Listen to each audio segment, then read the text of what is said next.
Welcome everyone, another edition of Let's Hit the Ring, Jack. That's right, Let's Hit the Ring. We're doing some wrestling videos this week surrounding the Royal Rumble. My WWE Raw video is up. Check it out, my Raw review video. Pretty interesting stuff going on there.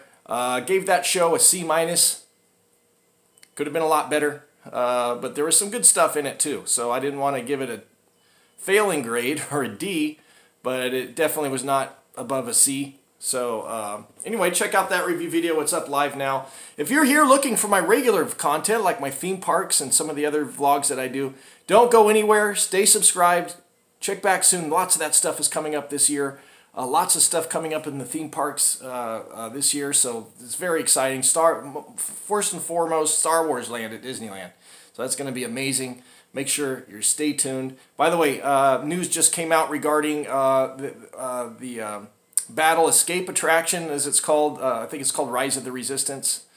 Rumors are that that attraction is going to be about 28 minutes long and over, God, what did they say, over 300 animatronics or something. It's going to be incredible. I can't wait for that.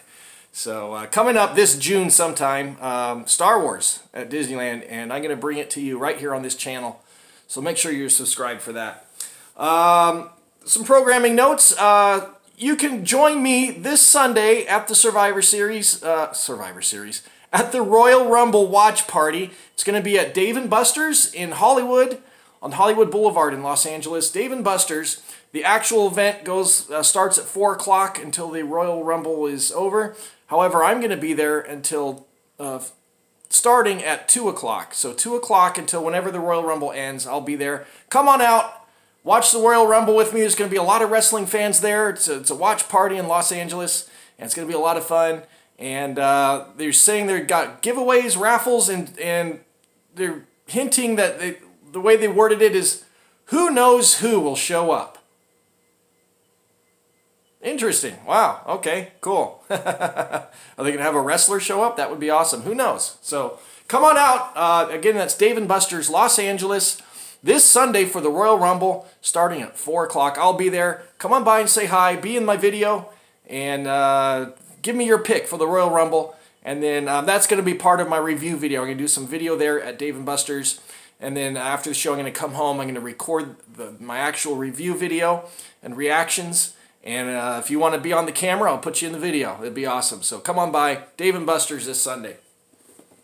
We're going to finish up before Sunday. Hopefully most of these will be up tonight and or tomorrow. I'm trying to get all of these videos. I'm way behind on my schedule I wanted to stick to, mostly because of my work schedule. Work was awful this week. And it just clarifies, it motivates me even more to push this YouTube channel and get more subscribers. So someday I won't have to work anybody. I can do YouTube full time and hopefully bring entertainment to you guys. By the way, if you're already subscribed, thank you so much for watching. The best way you can support me right now at this moment in time, it's free, it costs you nothing. Just create a Google account. It takes a couple minutes. And then on my YouTube channel, just hit that subscribe button. And that really, really helps me out. That's the best thing you can do right now. If you do want to support me financially, I'm not even asking you to. But if you want to, it's there. Patreon.com/Let's Hit the Road Jack. Patreon.com/Let's Hit the Road Jack. You can contribute as much or as little as you like. I'm not even asking you to do that. Before you do that, hit subscribe, please. That would be awesome. And if you haven't subscribed yet, I just... Excuse me. I got some hot chocolate. Hold on.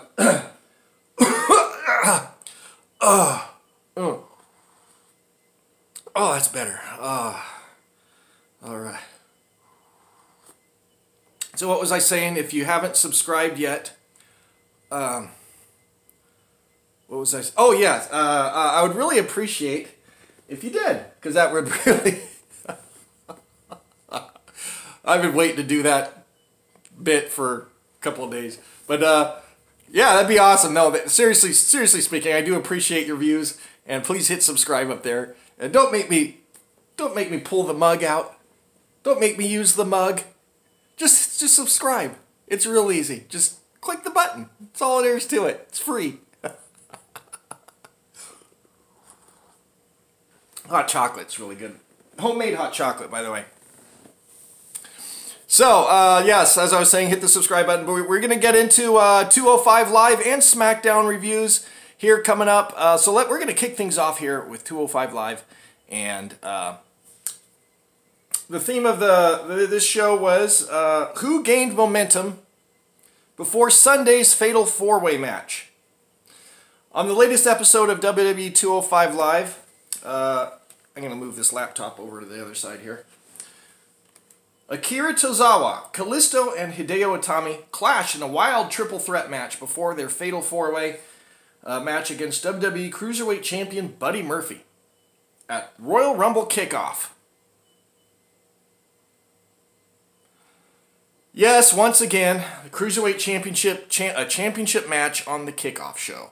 I don't know why they don't want to put these guys in the spotlight on these pay-per-views. They always stick them in the pre-show, and even though it's a Cruiserweight Championship match, it just irritates the crap out of me. And they put on a great match, but they again, booking problems within WWE. They don't want to put these guys in the spotlight when they do compete at the live events. Most of the crowd doesn't even know who they are, and as a result, there's no crowd interaction. The crowd's just not into the match, and it's sad to see, even though it's a great match. I was at Survivor Series, and they did a 205 Live match. It was a great match, but at the beginning of the match, some of the crowd started going, boring. Even though it was far from a boring match. It was a fantastic match, but they were chanting that because they didn't know who the wrestlers were. And by the end of the match, the crowd was going, this is awesome. They got an awesome chant once they saw how good the match was. So they just need to be featured on television more, on not just 205 Live, or make 205 Live a better product like NXT is. One of the problems I have with 205 Live is Drake Maverick, the general manager, on-screen general manager. Well, they ruined him when they teamed him up with AOPP and did the whole P thing, and they make a laughing joke of the whole tag team division, and this guy's kind of the guy that peed himself. And then he's supposed to be the general manager of 205 Live. Who's going to watch 205 Live after that? Seriously. And if they do watch 205 Live, who's going to take Drake Maverick seriously? And it's not Drake Maverick's fault. It's the WWE creative, and just they bury so many talents like Drake Maverick and Authors of Pain, and man, it's terrible. So I don't blame people for not watching 205 Live. And as a result, fantastic talents like these four men that are going at it for the Cruiserweight Championship get stuck on a pre-show. And it's sad to see. So, anyway, that's my rant about that. But Humberto Carillo also faced Gran Metalik, and got a lot to say about that. So, review of 205 Live coming up right now. So, here we go. After 205 Live, we're going to get right into SmackDown on this video, okay? So stay tuned for that. All right, full details. Humberto Carillo versus Gran Metalik. This was a fantastic match, by the way. I'm not even sure who Humberto Carillo is, but real pretty boy, babyface. Like literally not like a good guy babyface, but his appearance. He's got that baby face. Jealous of his hair, man. What great hair he's got. But let's read the review here. Last week on 205 Live, Humberto Carillo answered the non-title open challenge from Cruiserweight Champion Buddy Murphy. Although the Mexican superstar was not victorious, his effort proved impressive enough to earn him a WWE 205 Live contract. Despite the hard-fought battle against the champion, Carillo wasted no time getting back into action against Gran Metalik. With SmackDown superstar Aiden English joining the commentary team. By the way, smart guy. I did enjoy his actual commentary, but his voice, man, he sounds like Kermit the Frog. And it's just like nails on a chalkboard. It's just, ugh. Man, I don't know. I do like Aiden English as a wrestling talent, but on the commentary team, I don't know about that. He was fine with what he had to say, but his voice is just, ooh. Anyway, that's just my opinion. The most exciting hour of television, I don't know about that, was underway as the King, here we go with the nicknames again, the King of the Ropes and Humberto Carillo shook hands to show respect, which was nice to see. Gran Metalik, by the way, any member of the Lucha House Party, they're all fantastic in-ring talents. Just when they're together and the creative team books them as this comedy act, basically. When they have their own match rules, which they did away with that, thankfully, but they need to split up Lucha House Party and feature each of these guys as their own wrestlers. Especially Kalisto, who's going to be in this match for the Fatal 4-Way title match. But I'm glad. I like to see these guys wrestle on their own as individual talents, not as Lucha House Party. Making them a joke. They come out with the piñatas and the little party noisemakers that they do. It's terrible. It's awful. You don't need all these gimmicks.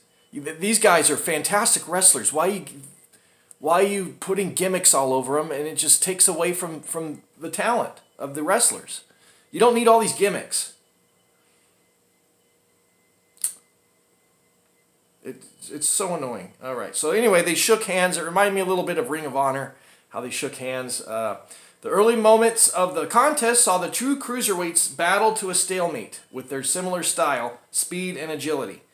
Now, I did have problems with the beginnings of this match. The match, you know, these guys have the lucha libre style, so there's a lot of flips, there's a lot of twirling around your opponent's shoulders and things, and backflips, and I'm fine with that under the premise that you're trying to get an offensive move onto your opponent, you know.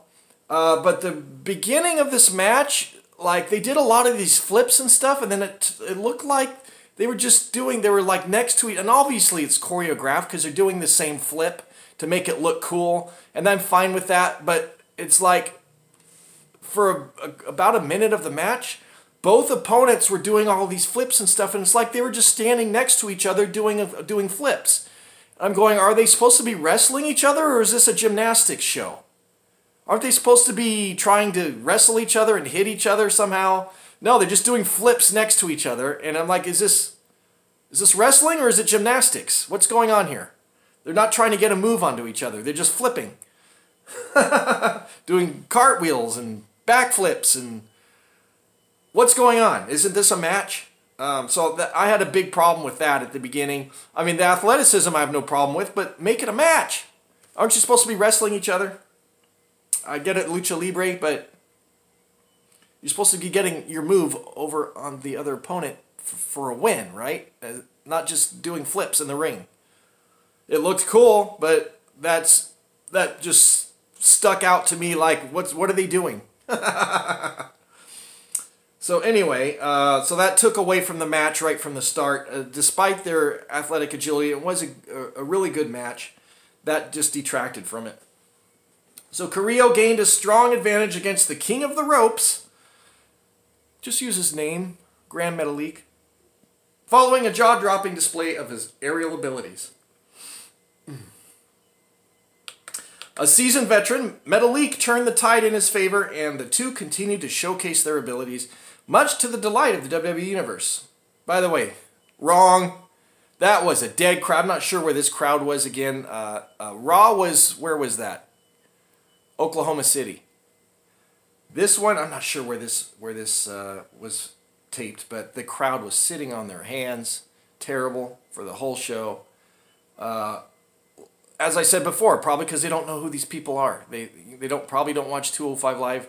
They have to sit through a whole hour of these talents. They don't know what's going on or who they are. Or in the case of the members of the Lucha House Party, they don't care who they are. They don't want to see Lucha House Party. That's been ruined. Okay, so much to the light of the WWE Universe, according to this article. Using his first official WWE 205 Live match to showcase his innovative offense, Carillo leapt off the top rope and drove his opponent face first into the mat. However, Metalik answered with his own unbelievable skill set, launching Carillo off the apron with a Hurricane Rana. Carillo avoided a superplex and took down Metalik with a missile dropkick. That was a great spot. The newest member of WWE 205 Live wasted no time showing off an incredible maneuver, bouncing off the ropes and landing on Metalik for the pinfall victory. That was an awesome move. He kind of balanced himself, his shoulders on the top turnbuckle with his legs up in the air, and then somehow he like flipped so his legs bounced off the top rope, and then he did a backflip over onto the opponent. It was so cool looking, and even the announcers are like, what? I've never seen anything remotely like that before. What do you even call that? It was cool. I was very impressed with Carillo. He was fantastic. And he got the win, not surprisingly, on a debut match. Usually the person gets the win over Metalik. After the match, Metalik and Carillo once again shook hands. So, fantastic match. I really enjoyed it. Now, this guy is, they said, I think he's a second or third generation superstar. Now, I don't know what family he comes from, or maybe they were in Mexico, Mexican wrestlers, AAA or something like that. I'm not familiar with this guy or his lineage. Maybe I do know who his lineage is, but just not aware of it. But they didn't specifically say who his family is. But very impressive. You can tell he's been wrestling for a long time. He must have come from Mexico. And fantastic ring skills. Looking forward to seeing more of Humberto Carillo. Very impressed with that. Next we move on to, there's only 2 matches on this show. So the main event was Hideo Itami versus Akira Tozawa and Kalisto in a triple threat match. Very interesting outcome here. Of course, Buddy Murphy comes out. He's going to sit ringside. We all know what's going to happen. He's not just going to sit ringside and do commentary. We all know it from the beginning of the match. Why the referees allow this kind of thing, I don't know. Okay, all right, he's going to do guest commentary. So he's allowed ringside. But we all know. Come on. So let's get into this. Now, these are the 3 opponents that are going to be facing Buddy Murphy, who's the champion for the Cruiserweight Championship. Now, I don't understand. This is another thing I don't understand when they do things like this. Here's his 3 opponents. They all have to wrestle just days before the Royal Rumble when they get their title match. And there's Buddy Murphy sitting in the commentary chair. Now, is that fair? These guys have to recover after a match and get ready for a championship match while the champion sits in a chair. He doesn't have to wrestle. Why doesn't he have to wrestle? Maybe not against any of these guys, but in a match. Some kind of match. Make it fair. Make it fair. He should have to wrestle too. But anyway, I guess you could look at it as that's the proper way to book it, because he's a heel character and he doesn't want to wrestle and he's going to take the easy road. Okay, whatever. Anyway, they didn't spell that out. They didn't use that in the storyline. But I'm just, I'm just fantasy booking here. Just thinking, if I was to book it, Buddy Murphy would be in a match as well. With less than a week before they challenge Buddy Murphy for the WWE Cruiserweight Championship in a fatal 4-way match at Royal Rumble Kickoff, should be on the main card. When I get into the Royal Rumble card, I'll point out the match that should be on the kickoff show instead of this Cruiserweight match. Akira Tozawa, Kalisto, and Hideo Itami faced off in a triple threat match, each hoping to earn a monumental victory and a psychological advantage. Is it really going to be a psychological advantage? I don't think so. However, the WWE Cruiserweight Champion was not going to sit idly by, and he made his way to ringside to watch the action. Tozawa and Kalisto are former WWE Cruiserweight Champions, thus making Hideo Itami perhaps the hungriest and most dangerous competitor, not only in the triple threat match, but also the forthcoming fatal 4-way match. By the way, when Hideo Itami came out to ringside, is it just me? I thought he looked out of shape, to be honest. He looked kind of chubby around the stomach area. I thought. Maybe it's just me, but I was not impressed with Hideo Itami. Maybe he's not happy in WWE or something. He's clearly not motivated to go to the gym. With Tozawa and Kalisto distracted by Murphy's presence as the match began, Itami immediately attacked. The hard-hitting Japanese superstar decimated Kalisto and Tozawa. By the way, before we continue, they did pre-match interviews, and there was Tozawa, and he did this pretty good promo about how he's been training, and he didn't come to WWE to be a joke. He's there to be a champion. And as soon as he said that, he did that goofy smile of his. I'm like, well, why do you say that and then turn around and do that stupid gimmicky smile that you do? And then he comes out to the ring, ha, ha, ha. And it's like, stop all that. You know, you look very intimidating, and people would take you seriously if you'd stop all that ridiculous nonsense with the goofy smile and his Vince McMahon impression where he does that strut and go, yo, fire. And it's like, stop. You want people to take you seriously? You don't want to be a joke? Stop it. Stop that nonsense. You look fantastic. Your in-ring skills are great. You look fantastic. You don't need the gimmicks. Stop it with the gimmicks. Same with Lucha House Party. Stop it with the gimmicks. You don't need the gimmicks. It ruins you. You want people to take you seriously? You don't want to be a joke? Come out there with a serious look on your face. Come out there ready to kick ass. Stop it with the smile and the Vince McMahon impressions and the gimmicks and the noisemakers and the piñatas. It ruins the it not only ruins the superstar, it ruins the product. Nobody wants to watch that. Unless you're 8 years old. And 8-year-olds don't buy the WWE Network. The parents do. And if the parents think it's a joke, they're not going to pay for it. That's how it works. Okay, where was I? Making sure the hard-hitting Japanese superstar decimated Kalisto and Tozawa, making sure Buddy Murphy saw exactly the type of punishment being dished out. Now they're all out there beating each other up, and they want to show Buddy Murphy that they're the best one in the ring. Whatever. Okay, I thought it was unnecessary. If I'm there in a triple threat match, I'm not going to be worried. Might have an eye on Buddy Murphy because you know at some point he's going to try and interfere, but I'm not going to be focused on trying to impress him. I'll impress him at the pay-per-view in the title match when I win, right? I'm going to have an eye on him, but my focus isn't going to be, see what I did? Are you watching? No, I'm going to be focused on winning the match I'm in at that moment, right? All right. Eventually, Tozawa halted Itami's domination, leading to a triangular exchange of strikes in the center of the ring. With Itami in the corner, Kalisto and Tozawa worked together to attempt a double superplex. However, Buddy Murphy soon entered the fray and took down all three of his challengers. Of course, there's the commentary team saying, oh, well, there's no disqualification in a triple threat match. I'm like, see? Told ya. Not surprised. With no disqualification rules in effect, the match turned into a free-for-all. Why would you take a good triple threat match and ruin it? Don't get it.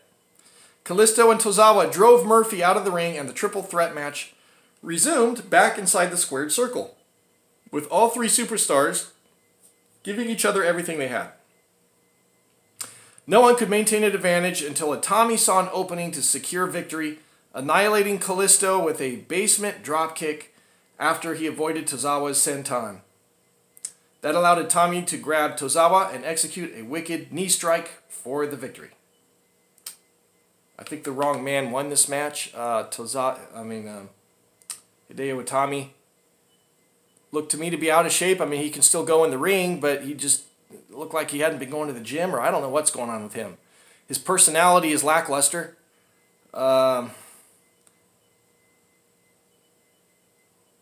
If anything, if they would make Tozawa more serious, I would go with Tozawa. But anyway, I'll get into the review and my pick for the Royal Rumble on my Royal Rumble preview show. So make sure you come back, check out my channel, make sure you're subscribed, and we'll get into all the matches there with my predictions. All right, and that's the end of the 205 show. And so right away, we can do a little bit of magic. Ready? We're gonna clear this stuff and this stuff. We're gonna clear all that. All right, and then 1, 2, 3. All right, there you go. Wow.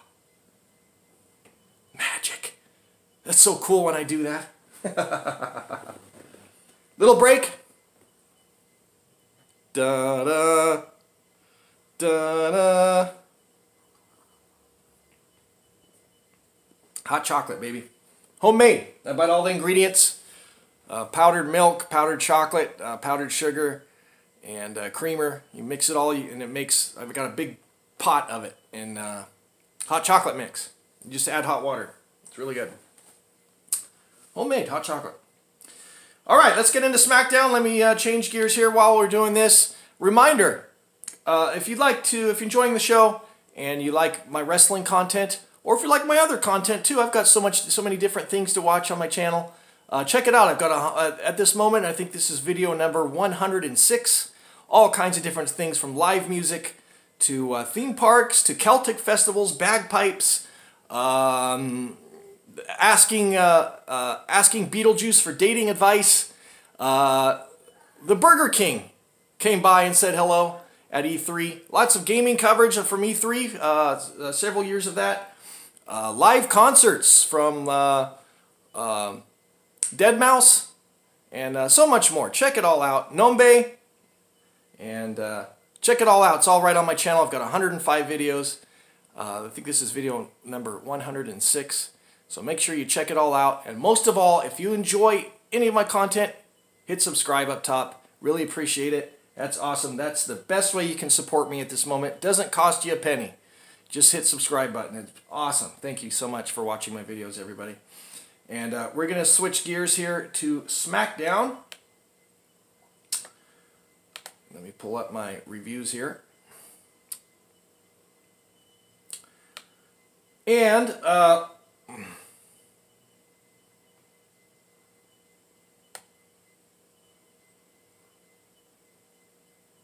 I don't know that I want to spoil what the what it says for what happened at the end.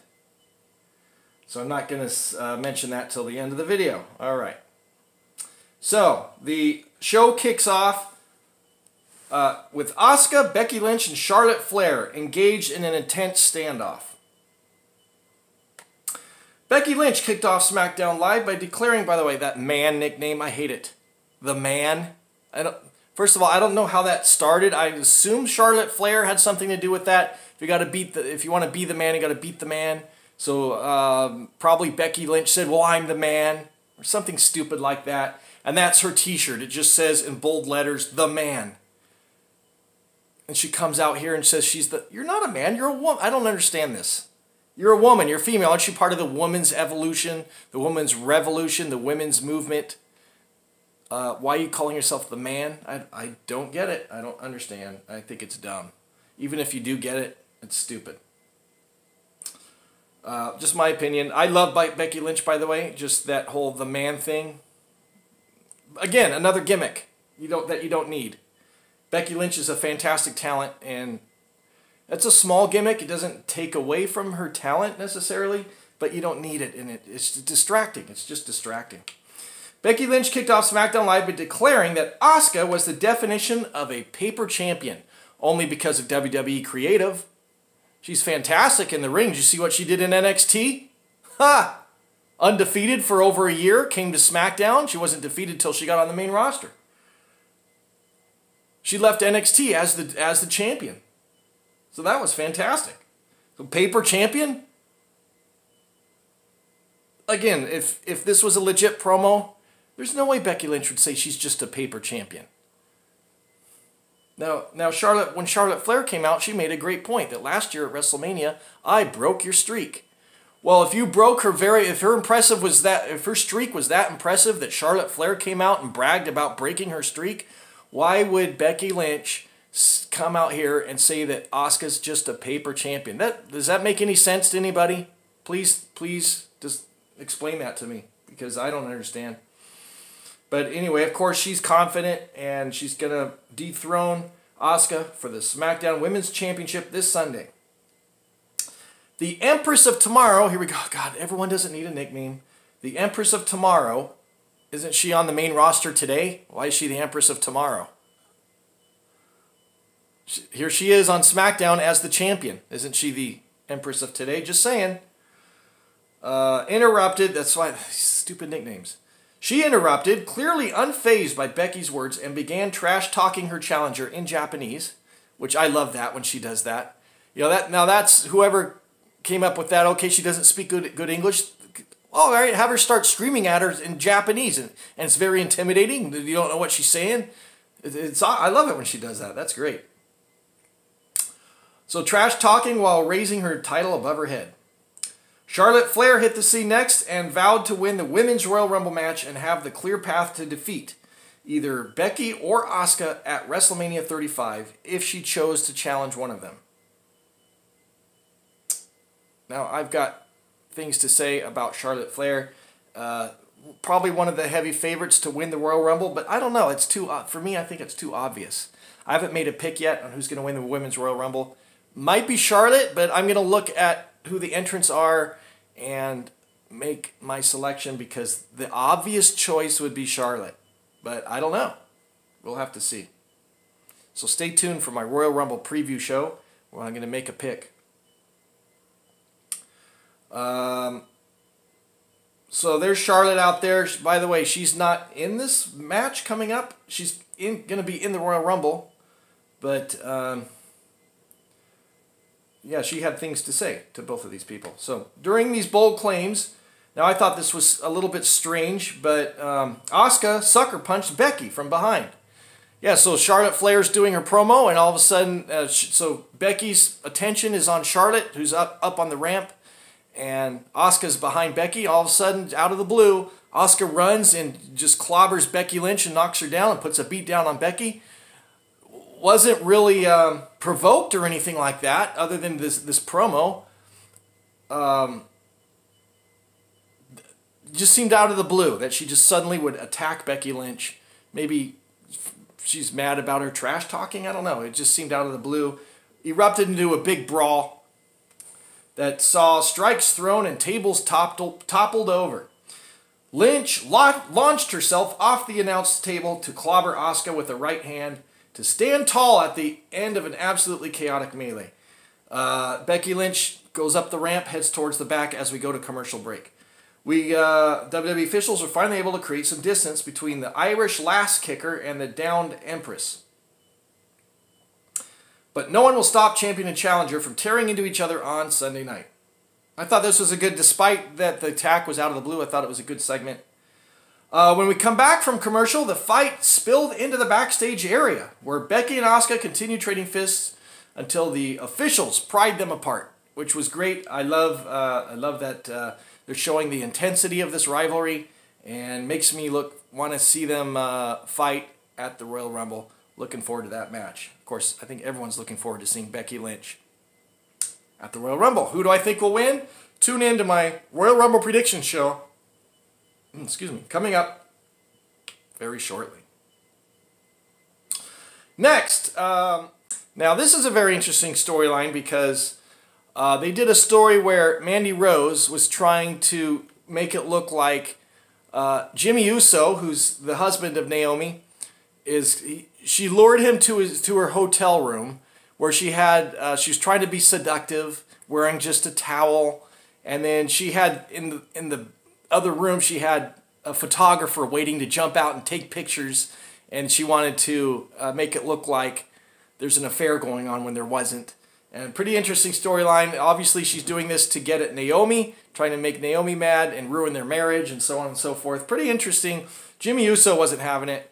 So, very interesting storyline. I kind of enjoyed it, and as much as everyone knows, if you know me, I am absolutely not a Naomi fan.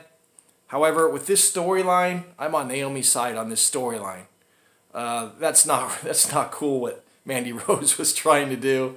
Not cool at all. But great storyline. Like it. I'm still not a fan of Naomi, but this is a really cool storyline. I'm really enjoying it.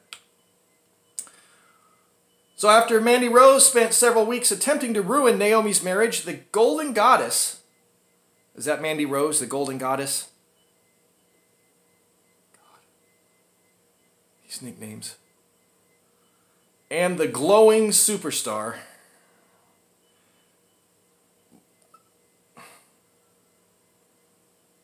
One thing I feel about Naomi, the reason why I don't like Naomi is, but her ring skills have improved dramatically. But I felt, and she's a former, I think she's a former cheerleader. Was she an XFL cheerleader at one point? But I don't know for who for, but she was a cheerleader or a dancer or something of that nature. And she came to WWE, and her wrestling moves were atrocious. And she calls it the rear end. God, I hate that. I did that when I was 8 years old. I get with my friends, you know, there's a headbutt. Well, what if I did it with my butt? We would call it a butt. She literally does a butt and calls it the rear end. That is not a wrestling move. It's stupid. It's what I did when I was 8. Because I thought it was funny when I was 8. A butt.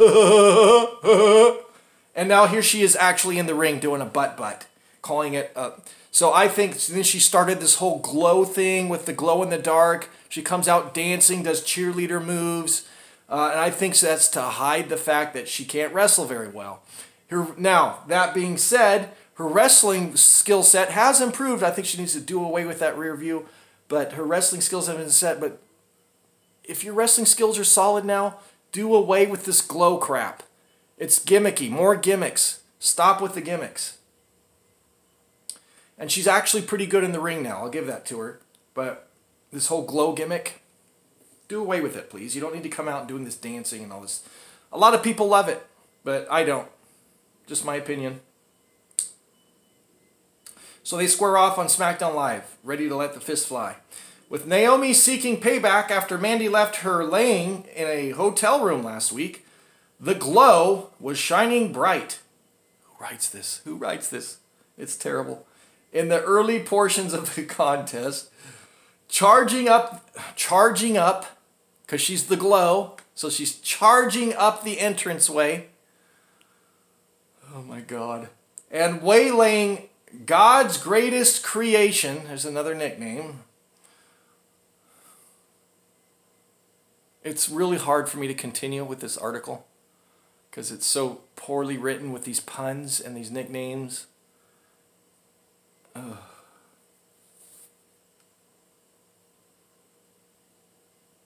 All right, so Naomi was waylaying Mandy Rose, okay? That's how I'm going to say it. Who talks like this? Do I talk to people and call people nicknames in a conversation? A barrage of strikes before the opening bell. So this match hasn't even started yet. Naomi continued the onslaught, forcing Mandy to retreat at the onset of the contest. However, the Golden Goddess... Oh, God. Somebody save me. Save me, please. Save me.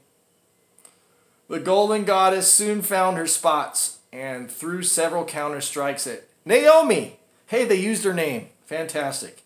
Not the glowing one or the glowing goddess or something stupid. They actually use her name, Naomi. Of course, Sonya Deville is ringside. Why is she allowed at ringside? Who knows? Why does this happen every single match? Somebody's at ringside, just hanging out at ringside, and the referee doesn't mind, and of course they're going to cheat. I don't see why there's not some kind of rule where, hey, you're not... What happened to managers? Remember Bobby the Brain Heenan and the Mouth of the South, Jimmy Hart and Slick? Those guys were allowed to be at ringside because they weren't wrestlers, they were managers. They were these superstars managers, and that made sense storyline-wise. Why? And it used to be you were not allowed at ringside unless you had a manager's license. Otherwise, the referee would not allow it. Go back to the back. Now, you get exceptions like when Andre the Giant would come out, and here comes Virgil with $1 Million Man, and they get this whole entourage, right? But then Hogan would run out to ringside, and eventually the referee would be ejecting these people, you know. And but for the most part, you know, wrestlers weren't allowed to be at ringside, only managers, and you have to have a manager's license. That was, of course, it's all storyline, but that makes sense, right? Doesn't that make sense? Why are other wrestlers allowed to hang out at ringside who it's very clear they're going to interfere in the match? Especially if they have a history of it. It's like, come on. Anyway, Sonya Deville's there. Sonya Deville grabbed Naomi's foot when the referee was distracted after being bumped into by Rose. allowing Mandy to smash Naomi into the ring post and roll her up for a major victory. That was a surprise ending to me. Naomi got, there's Sonya Deville out at ringside. Naomi comes against the ropes. She reaches under the ropes, grabs her foot. So Naomi stops and she looks down at Sonya Deville. In comes Mandy Rose, rolls her up for the pin. 1, 2, 3, just like that. And I was like, whoa. After that whole storyline with the hotel room and stuff, and Naomi's gonna lose the match, I was surprised by that. So, which is sometimes that's a nice surprise when the finish of the match is not what you expect it to be. Pretty cool, and it puts over Mandy Rose, who's just getting started on the main roster, and so I think she deserves a nice push. And good win by Mandy Rose. This was an entertaining match, not a great match, skill set wise. But it was, the storyline was great, and this is what sets SmackDown apart from Raw. The storylines are fantastic. Even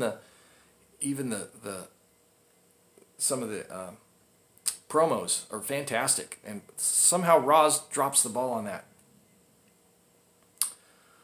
Not that SmackDown has been stellar, but it's much better than what Raw is, at least for the time being. So, Mandy Rose gets the win. Jimmy Uso hit the scene to attempt to console his wife, but her, oh God, here we go. Brace yourselves. But her glow had clearly been dimmed by the defeat. Oh, Lord. Just for you, WWE creative writers, I have to have some of my hot chocolate. This is for you, WWE creative. Cheers. And by the way, also, cheers to the author of this article. Man, that's good hot chocolate. Yeah. All right. You and your stupid puns and your nicknames. Oh, God. Moving on. Get ready. There's more nicknames to come. Cesaro versus The Miz. Now, this is an interesting storyline. The Miz trying to endear himself to get the greatest in the world. We all saw, what was that pay-per-view called? The Middle East Crown Jewel. Thank you. Crown Jewel, where the greatest in the world trophy, what are they calling it? The World Cup, or not the World Cup, but anyway, that whole thing was stupid, and they still got this cup out. However, this storyline is growing on me as it goes on. First, I thought, you got The Miz, a former WWE champion, and he's trying to team up with Shane McMahon, who's got this ridiculous joke of a trophy that came out of a joke of a pay-per-view that no one took seriously. It was just, it was god-awful. But the way it's played out, the way The Miz comes off as emotionally invested, how he really believes that Shane McMahon is the best in the world. And even though the way it started was a joke, but the way he looks emotionally devastated if Shane McMahon refuses to be his tag team partner, he's just really going to be hurt by it. And Shane McMahon, he finally, after weeks and weeks, he finally is going with it. And so they're going to be going for the tag team championships at Royal Rumble. And it's an interesting storyline. I'm kind of buying into it that, come on, Shane, just go with it, man. So he's finally, The Miz looks up to Shane McMahon. He's like he's one of his heroes, and he wants to be, come on, be my tag team partner, please. I worked my whole career, and at first Shane McMahon was blowing him off, but he's like, I'm kind of liking the storyline with that. I'm interested where it's going to lead to, because rumors are The Miz and Shane McMahon are going to have a match at WrestleMania, so obviously there's going to be a falling out. More thoughts on that in a second after this matchup, but following the chaotic cake-filled battle, I did not see SmackDown last week, but it was Shane McMahon's birthday, and I saw some highlights from it where they brought out birthday cake for Shane McMahon. Of course, people are getting slammed through the cakes, and cakes are getting smashed in people's faces, and I heard it was just dumb. It was a really dumb segment. More gimmicks that we don't need in wrestling. This is a good storyline. Just take out the stupid gimmicks, and the way it started was bad, but it's, all credit to The Miz, man. The Miz, by the way, I'm a Miz fan. I like The Miz all the way back to WrestleMania 26 when he was the WWE champion going into WrestleMania against John Cena. And of course you had the WrestleMania host, The Rock, ruin the match. But man, The Miz, I was a fan of his. I thought it was great. A lot of people are not Miz fans, but I like it. Plus he's from LA. So that's awesome. So the cake-filled battle between The Miz and Sheamus a week ago, the A-lister suited up again tonight to take on Cesaro. Just 5 nights before Miz and Shane McMahon try to defeat the Bar for the SmackDown Tag Team titles at Royal Rumble. With their partners in their corners, Miz and Cesaro wailed away on one another, and Miz seemed to be gaining some steam in the match's pivotal moments. But Cesaro caught Miz with a brutal uppercut and tried to use the ropes as leverage. This led to Shane swatting Cesaro's feet off the ropes, which I thought was cool.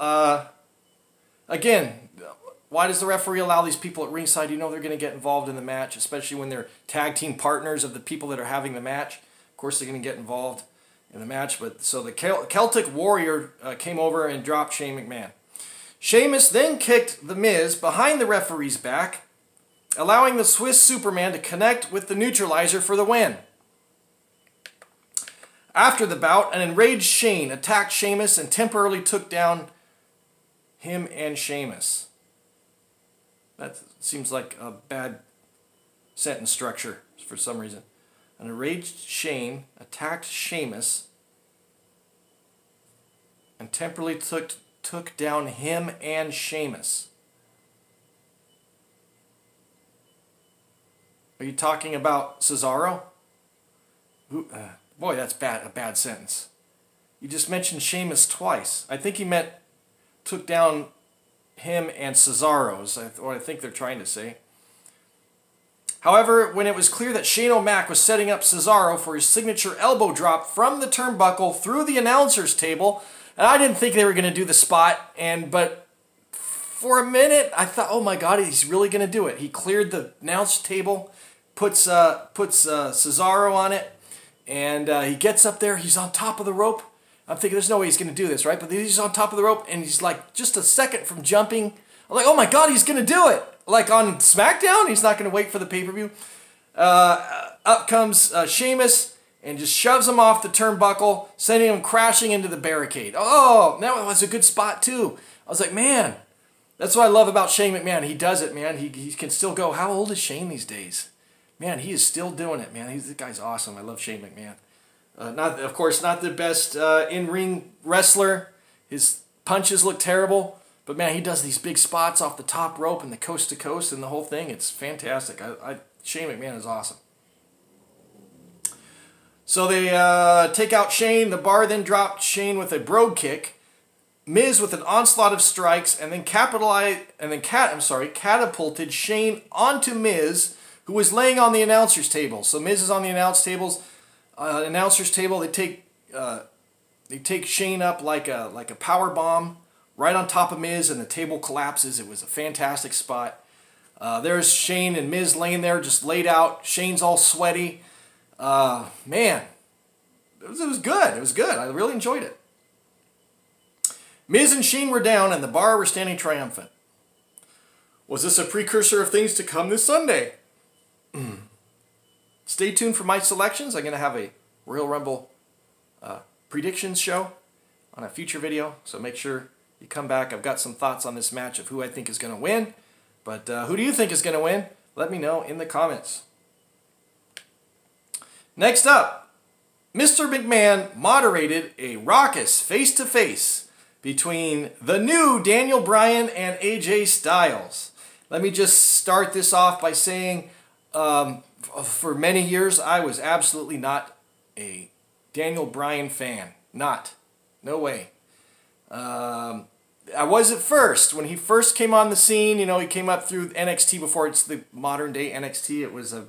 NXT used to be a joke, which was on, what was it, on Raw or SmackDown? Like, it wasn't its own show. It was a segment. And they had They had Daniel Bryan was one of the rookies, and The Miz was his mentor. Well, they weren't getting along at all. But they would do obstacle courses and all kinds of stupid stuff. And but when he finally made it to the main roster and he was just gaining popularity, he was intense. His promos were great. I did like him. But then when they started getting more mainstream, yes, yes, yes, I was like, oh, I'm looking around at all these people and they're just loving this yes movement. I was like, okay, that's cool. That's really neat to see that happening, but I just didn't quite understand. I didn't get it. It didn't connect with me. And that's even at WrestleMania 30, which they call YesLMania when he won the championship. Just wasn't a fan of his.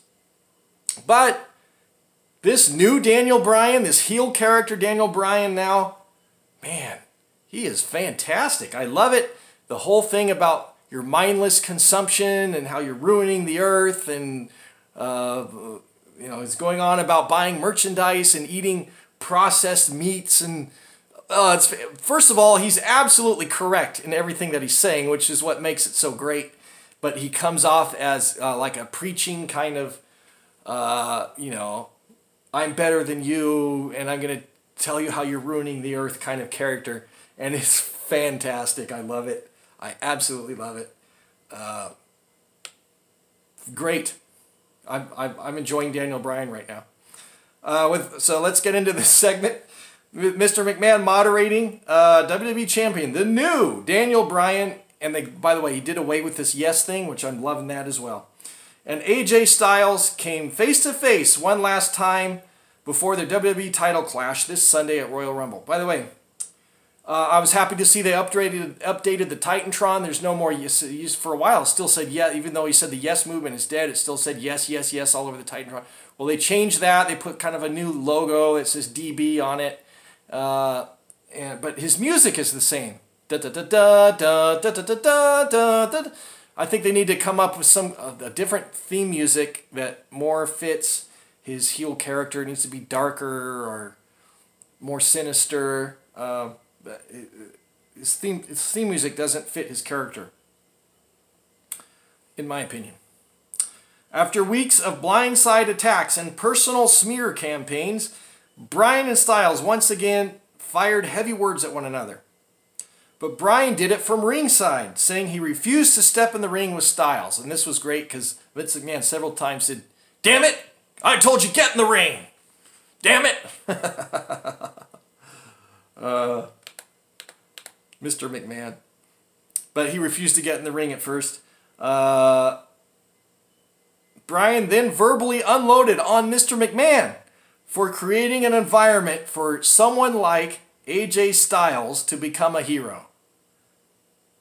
A noticeably angry Mr. McMahon yelled at Bryan to get in the ring, damn it!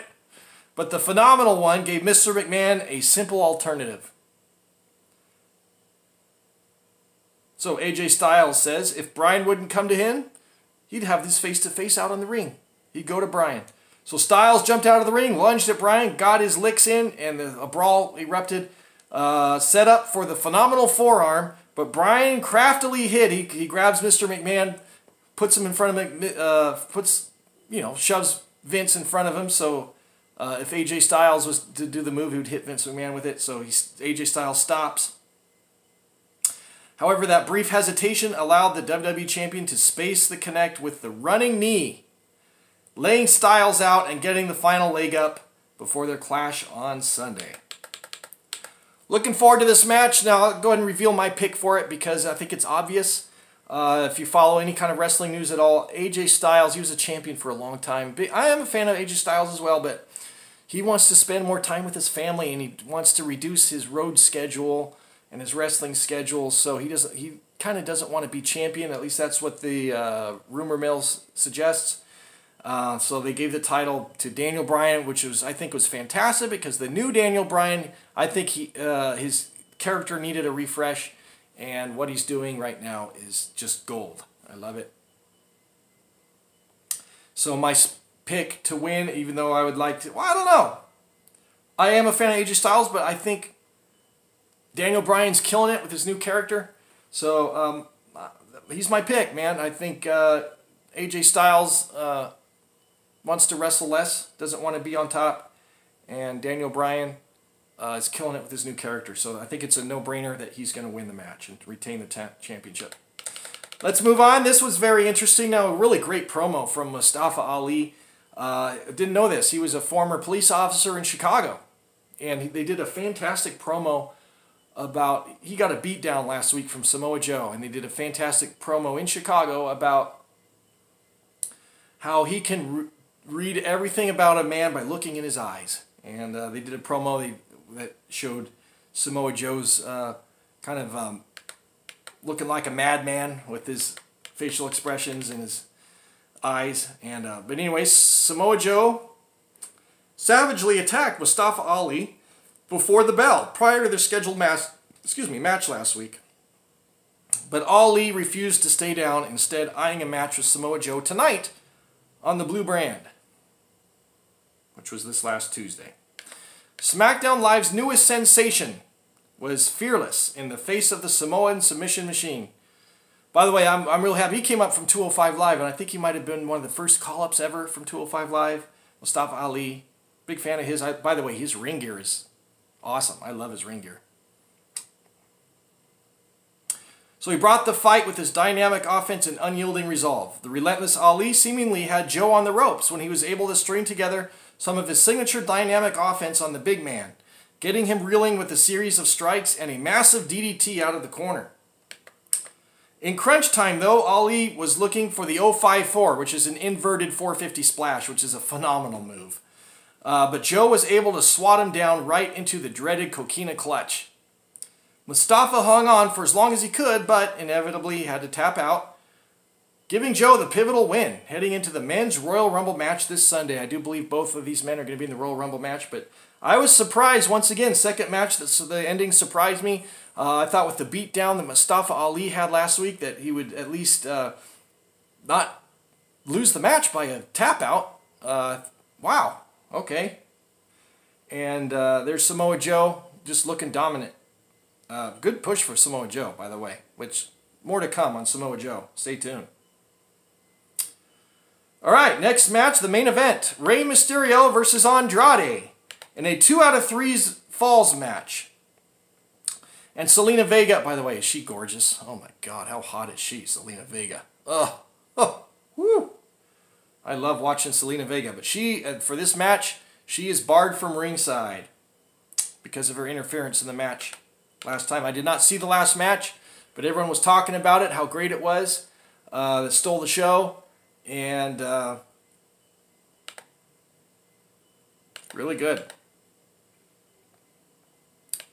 All right, let's get into it. 2 out of 3 falls match. Following the thriller last week, Rey Mysterio and Andrade collided in a 2 out of 3 falls match, and unlike last week, Zelina Vega would not be able to get involved as she was barred from ringside. The Superstars dazzled the WWE Universe yet again. Well, you got that right. They did so many fantastic moves, things I've never seen before. Again, this was one of those matches where you see, oh, God, how many years have I been watching wrestling? 30 years? And yeah, 31 years I've been watching wrestling, and they're doing things I've never seen before. It's like when you think you've seen it all, somebody comes out and does some great stuff. And Rey Mysterio, how many years has he been around? And he's still doing innovative things that you've never seen before. It just blows the mind. How do you come up with something that nobody's ever seen before? Hasn't it all been done by now? It's amazing. It really is amazing. Fantastic stuff in the ring.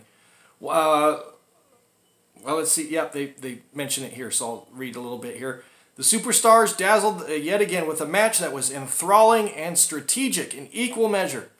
The first fall was decided when Andrade unbelievably powerbombed Mysterio off the top rope, picking up the 3 count. That was an insane powerbomb from both of them standing on the top rope. A sit-down powerbomb from this top rope. Whoa, jeez, God. You know, I think I see moves like that and I go, God, your back must be just unbelievably messed up when you do moves like that. Stand on top of a rope and jump onto the mat and into a sit-down position where all that impact goes right up your spine, you would imagine.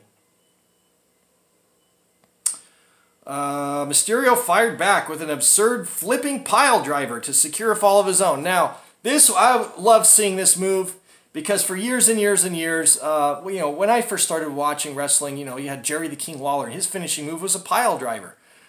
And you saw all the way up into the Attitude Era, you saw pile drivers. But I think the thing that got pile drivers banned was when Owen Hart gave a pile driver to Stone Cold Steve Austin and literally broke his neck. Now, Stone Cold was in his prime on... I don't know that he was the champion, but I think it might have been a championship match, or maybe it was an Intercontinental match. Can't remember exactly.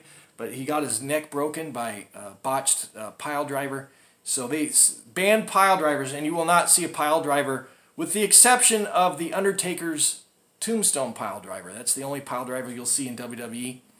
But as of late, I've seen a lot of these flip pile drivers, which the first time I saw a flip pile driver was in TNA, and with AJ Styles. He would do a flip pile driver, and it was unbelievably insane. I'd never seen anything like that.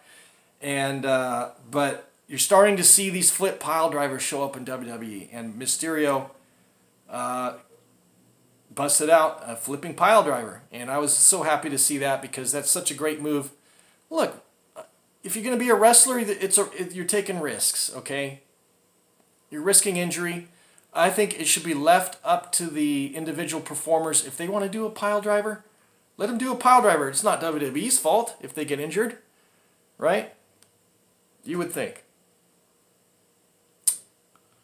It's not like Vince McMahon is saying, you'll do a pile driver or you're fired. No, that's not happening, okay? So if they want to do pile, let them do what they want in the ring. Stop putting restrictions on them. To an extent. You got to draw the line somewhere. I understand. Okay. You have a PG product. You can't have people bleeding all over the place anymore. You can't have, like one time in ECW, there was like a crucifixion spot. There's things you can't do, okay? I get it. Cool. You draw the line somewhere. When it comes to barring moves, let the wrestlers do what they want. As long as it doesn't, you know, lead to half your... You know, I kind of understand how these wrestlers are the bread and butter for WWE. That's their business, so they don't want them getting injured. That's how they make their money. But I don't know. Let them do their spots. That's my take on it. And then with it all on the line, it appeared Mysterio was closing in on victory when he hit the 619 and got in position to drop the dime. But Samoa Joe blindsided Mysterio. Samoa Joe blindsided Mysterio. Oh, man.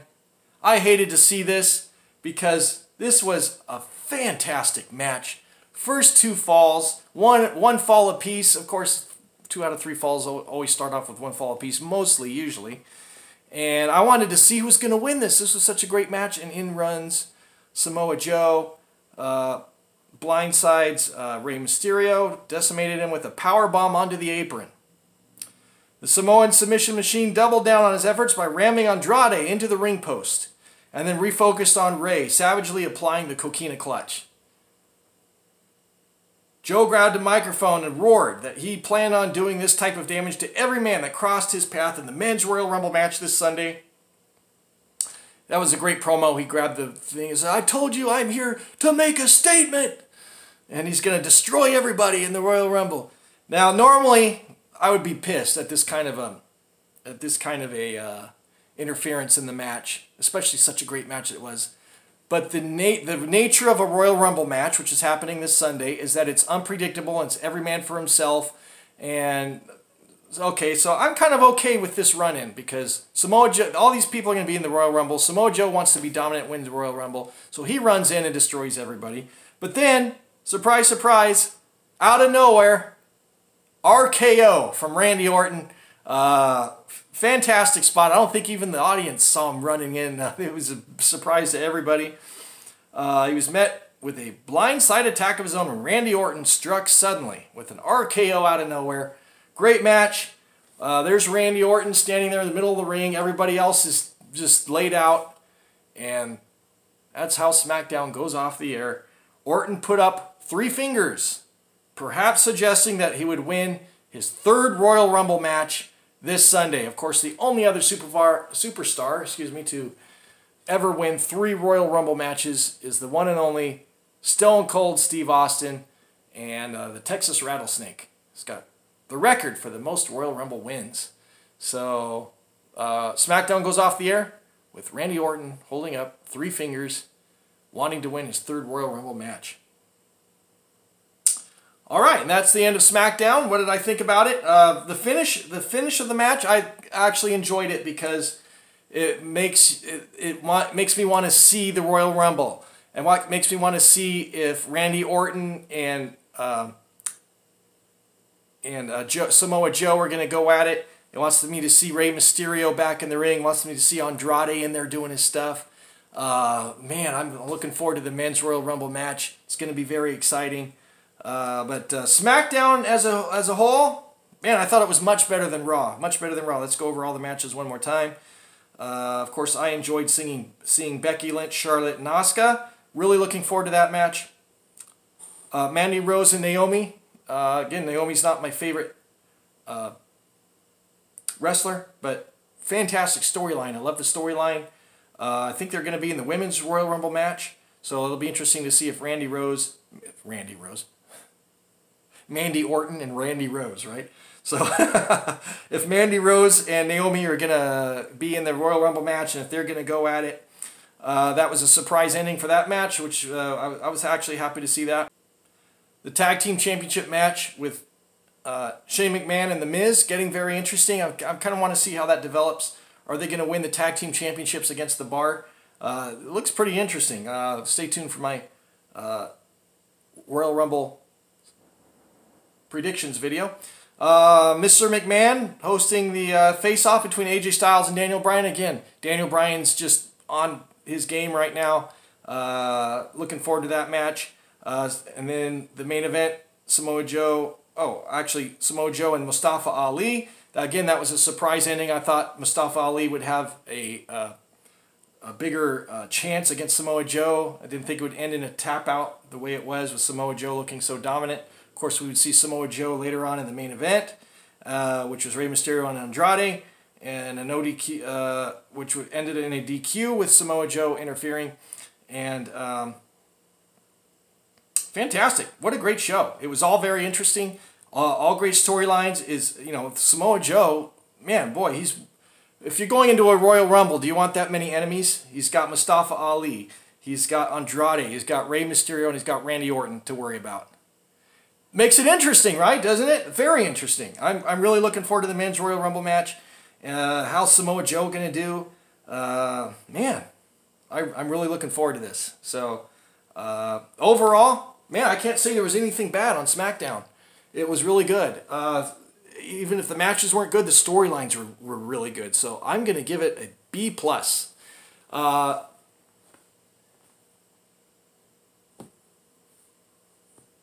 I'm thinking maybe an A- even, because that main event was so good. Let me change it. I'm going to give it an A-. A-. I was so happy with this show. The main event was fantastic. Innovative moves. Shane McMahon and The Miz was really good. After the match, the stuff that happened with the table spot. And all of those matches made me look forward to the Royal Rumble, which is what it's supposed to do. Raw failed at that. SmackDown, man, they hit it out of the park in my opinion. I was really happy with SmackDown. 2 thumbs up. I'm going to stick with my A-. A- to B+. Wasn't a perfect show, but it was really good. Just some minor things about WWE Creative.